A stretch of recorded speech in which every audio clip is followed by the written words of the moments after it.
Business Daily, coming to you live on Trust TV. And like I did say before the break, today the focus will be on Nigeria's climate crisis. And yesterday we did hear from President Bola Tinubu, where he committed to turning the challenges posed by climate change into opportunities for economic transformation and sustainable development.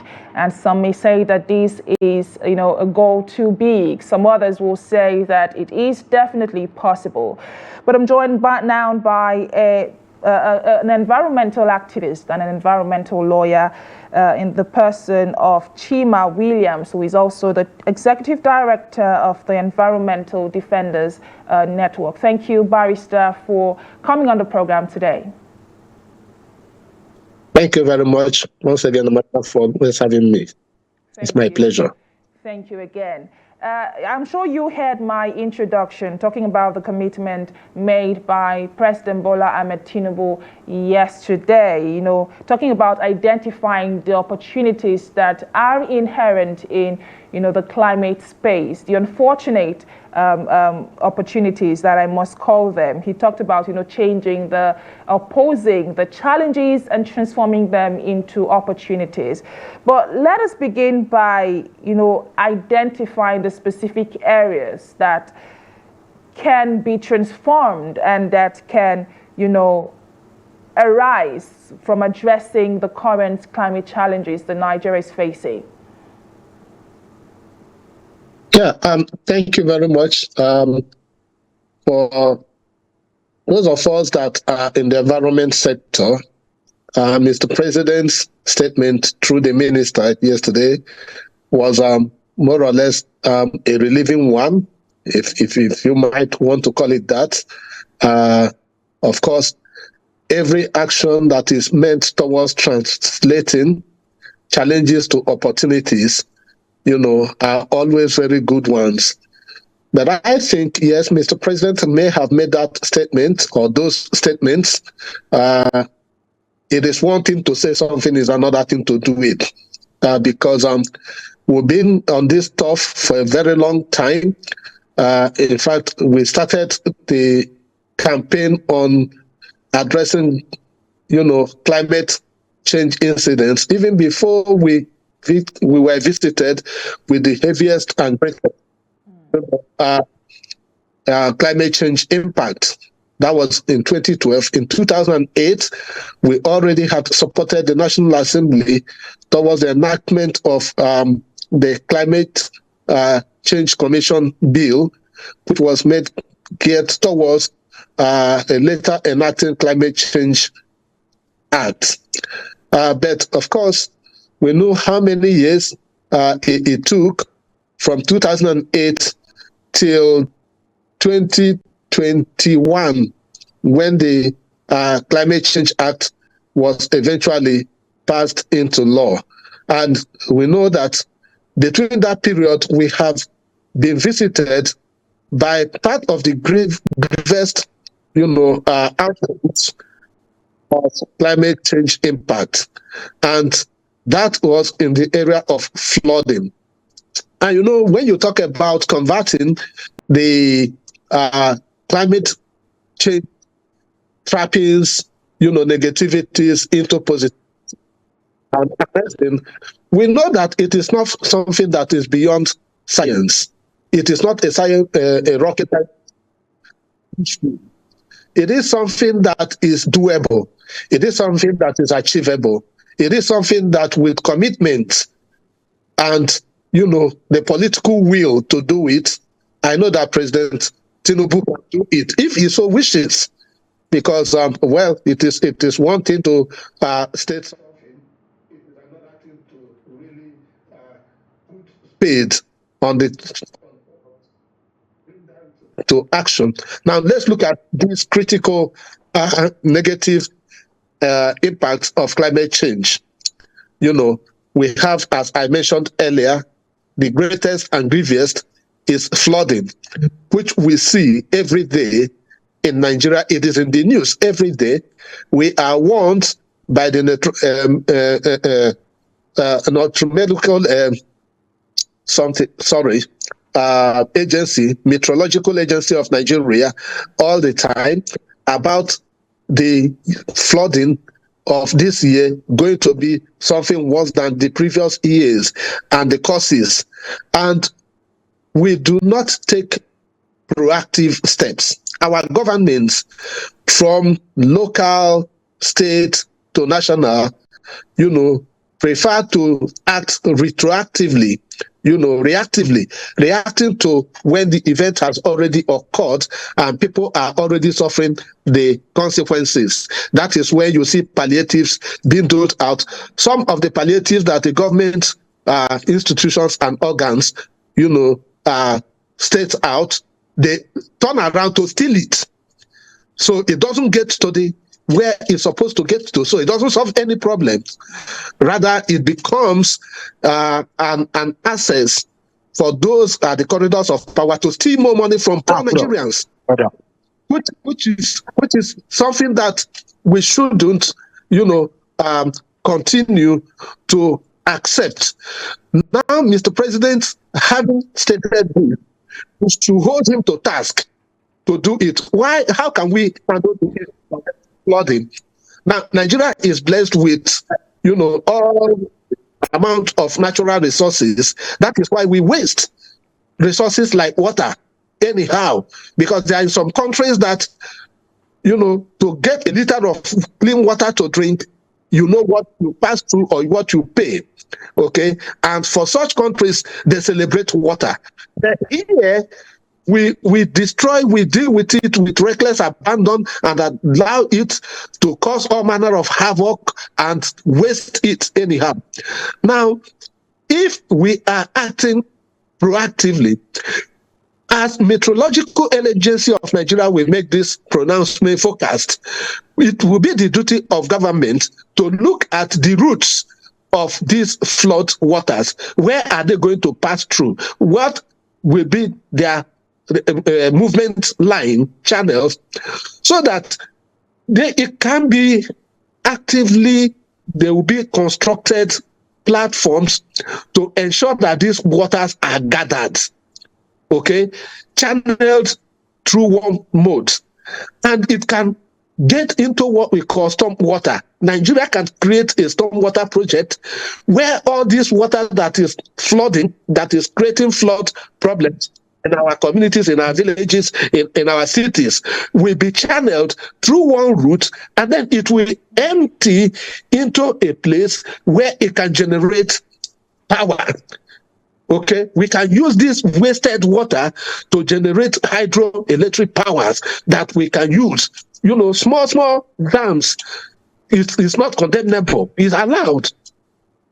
That can turn our waste, our problem, into an opportunity. We can harness this water, we can harness it and use it, to generate electricity, generate energy, and it will keep our environment cleaner. It will secure and save our citizens from the negative impact of flooding. People that have been would have been washed away, houses and homes that would have been destroyed, farmlands that would have been destroyed, rivers and estuaries that would have overflown their borders, and get into all manner of unnecessary problems. And of course, we'll lose fishing activities by our fishermen and fisherwomen who rely on fishing for their daily earnings. So if we gather this water, channel it, we can rescue our environment, we can rescue our people, we can rescue our source of livelihood, we can create opportunities for employment, and we will rescue our state, our country from crime.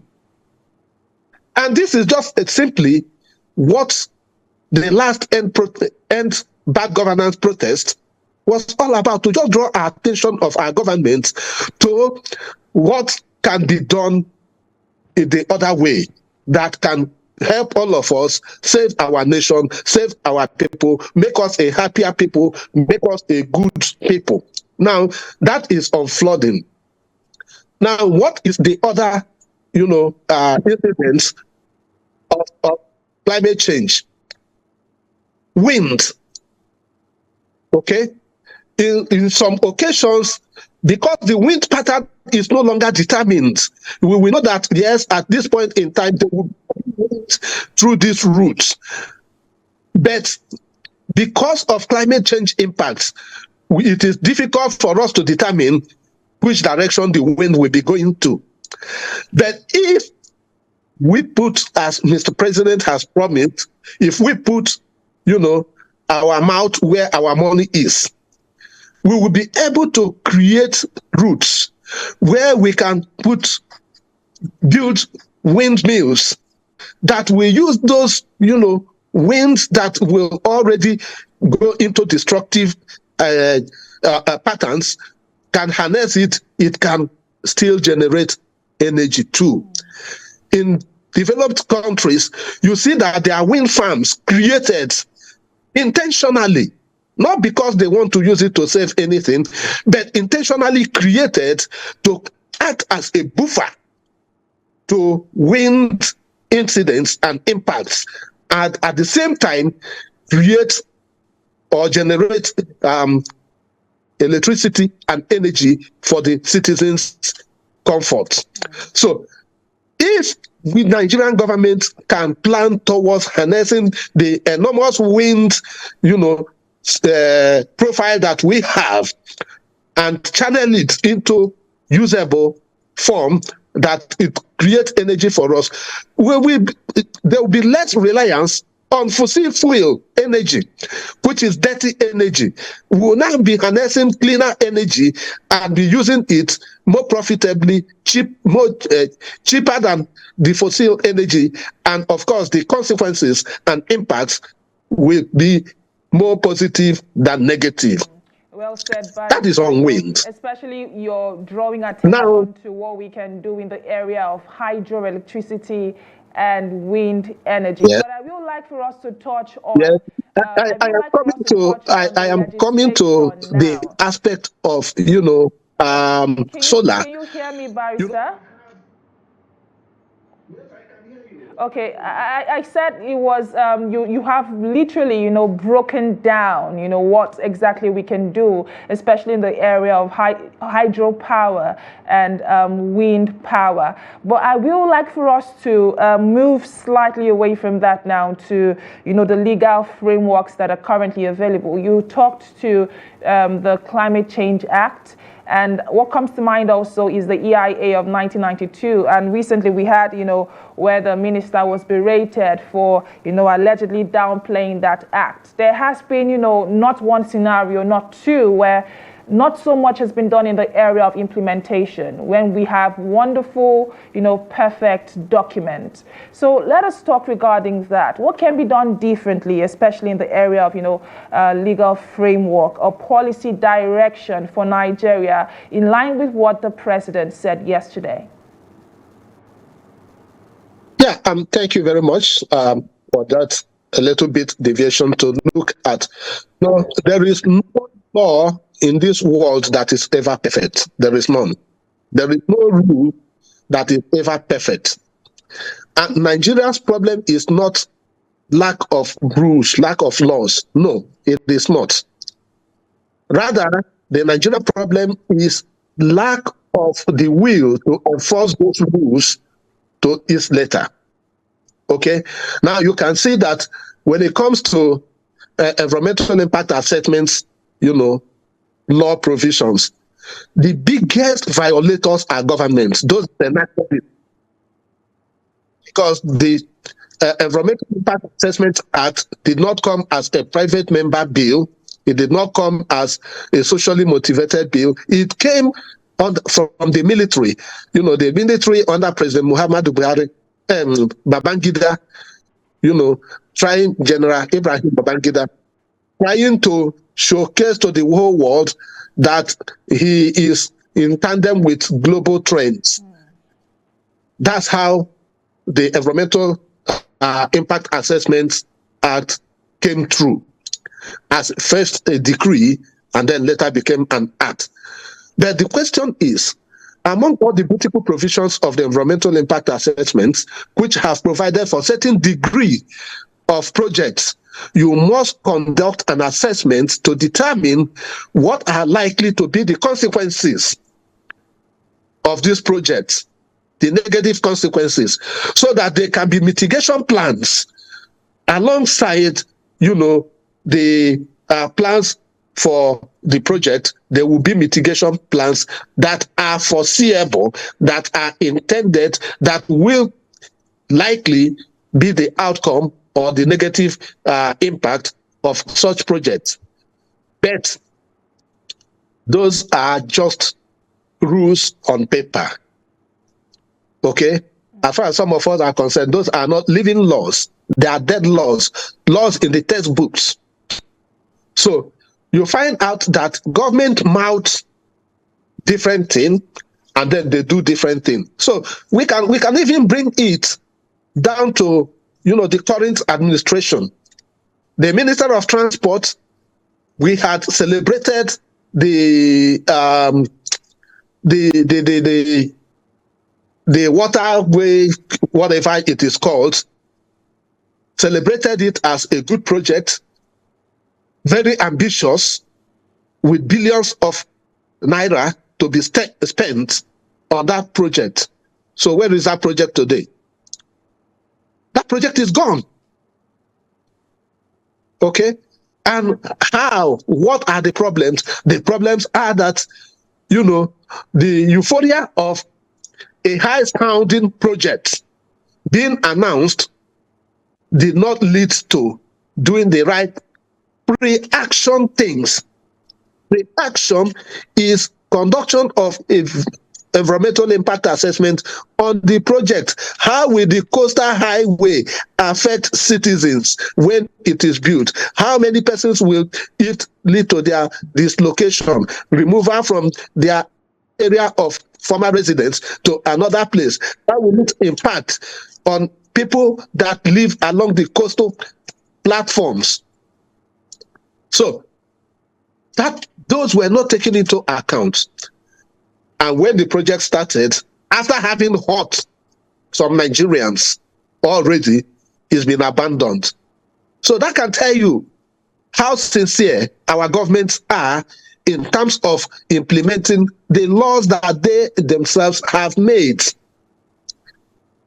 And I did mention the enactment of the Climate Change Act in 2021.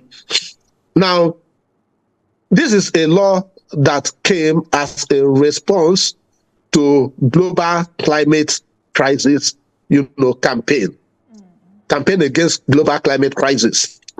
Okay. With that law, Nigeria became the second African country to have enacted their climate change law. And then we enacted a climate change law that is supposed to take care of, situations that were already on ground. Because as a student of law, I was taught by my teachers that the essence of law is to look at a problem, how that problem will be solved, and how, people can be deterred from continuing with that problem. But we see in the Climate Change Act that what we advocated is not what we had eventually, because it is unthinkable that you have a Climate Change Act that instead of bringing an end to fossil fuel operations, we provide for resources of the Federal Republic of Nigeria, which comes through either taxpayers' monies or comes through our collective heritage, will be deployed to source for fossil fuel finds in different parts of the country.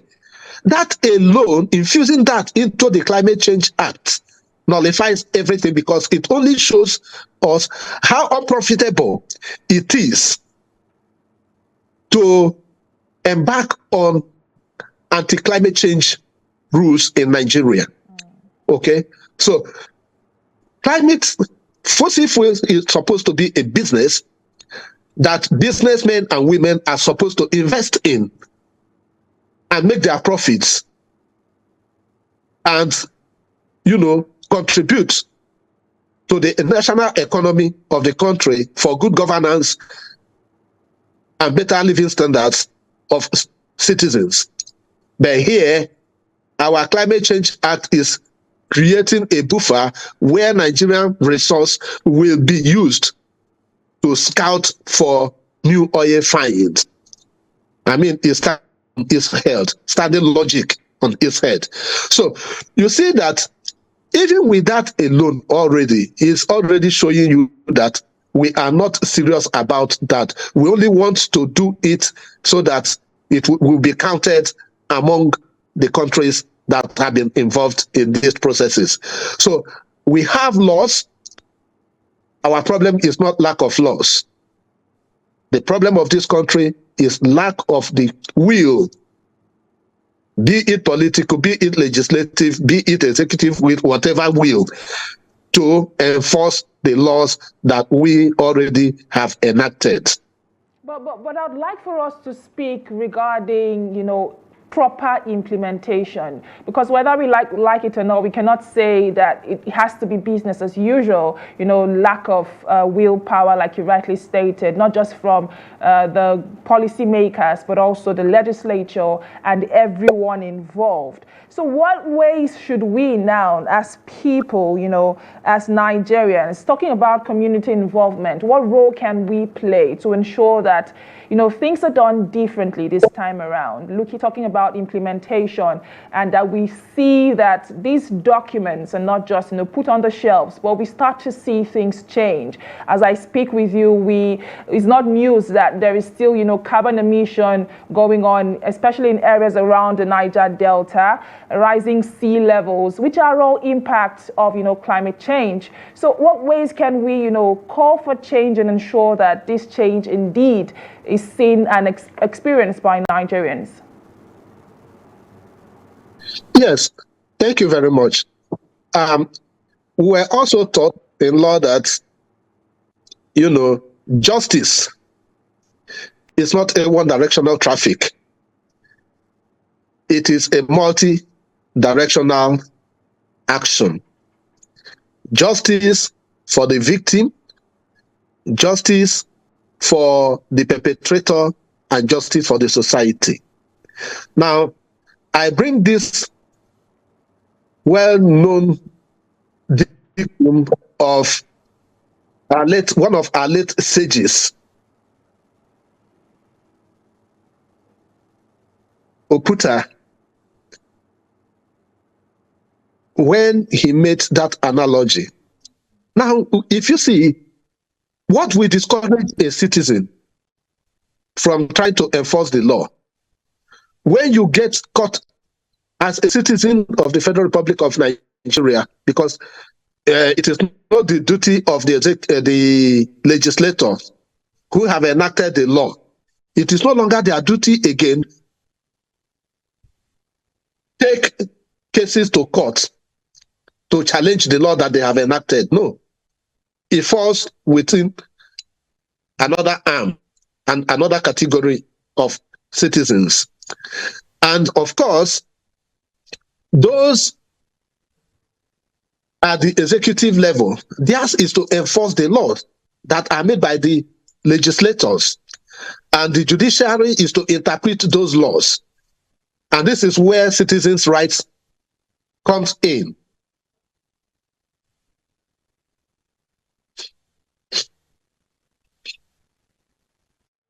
We seem to have lost Barrister CHIMA WILLIAMS there, and he has been speaking quite extensively, towards how Nigeria can transform its climate challenges into economic opportunities. And like I stated before, yesterday, President Bola Tinubu said Nigeria was indeed on the pathway towards ensuring that these climate challenges are transformed and are, made into economic and sustainable development. But the question that we have, in the past about 20 minutes been trying to answer is, what are the strategic steps that can be taken to ensure that, this is indeed done? And he did speak to, away from flooding, how, this excess or rising water levels can be, put into, hydropower energy. He also did talk about wind energy, which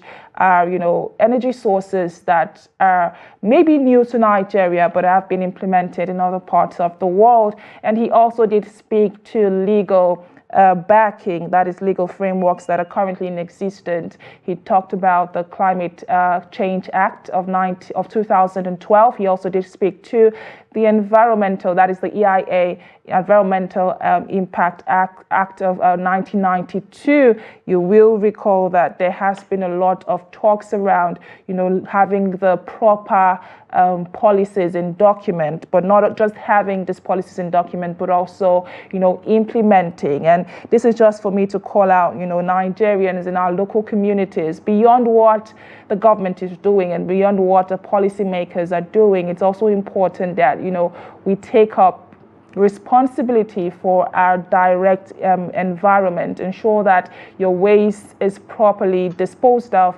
and ensure that, your environment, your gutters are clean. But I'm told that Barrister is back with us now. And Barrister, just before we go, in 1 minute, because our time is unfortunately fast spent, we would like for you to, send some sort of message to Nigerians who are wondering what role they can play as individuals, what role they can play in their own direct environment, towards, growing Nigeria's economy through the climate challenges that are being faced. Let's hear from you now, Barrister. All right. Thank you very much. Apologies because it's part of the challenges we're having, technical issues. Yes, we have a lot to do as citizens because everybody, both Mr. President, Mr. Governor, Mr. Speaker, Mr. Senate President, everybody, we are all citizens of the Federal Republic of Nigeria, first and foremost. Because if you are not a citizen of Nigeria, you may not qualify to occupy some of those positions. So, that being the case, it means that all of us have roles and responsibilities to discharge in ensuring that these natural resources that we have in abundance that is being wasted, we have harnessed, for our comforts. Of course, on issue of, there's an issue that all of us know about, that is the issue of solar. Okay, Nigeria, we have a lot of, solar resources across the country that we can tap into and galvanize. Nigeria can be a next exporter of solar materials, okay, if we think inward, and we should stop thinking ourselves only as consumer nations. We cannot continue at the age of 56 to 60 years. We are still being breastfed by other countries who determine what they bring to us. And of course, most of the products that they bring to us are inferior products that they cannot use in their own countries. And with Nigeria, we have the brains, we have the resources to develop whatever we want to develop in this country. And I always say it, Nigeria does not have any reason whatsoever to borrow a dime from any country in the world. Rather, Nigeria is supposed to be a lending country. Well, but because of mismanagement and misapplication of cut you short. Well, thank you, Barrister Chiamaka Williams, who is the Executive Director of the Environmental Defenders Network. Thank you for your insight on today's edition of the program. Thank you very much. Thank you for having me. Always my pleasure to be with you. Thank you. This is where we draw the curtains on today's edition of the program. But join the conversation on social media and let us hear from you. How can we transform our climate challenges to economic transformation and sustainable development? Share with us and we will be there waiting to respond to your comment. My name is Chiamaka Enendu. Thank you for watching and bye for now.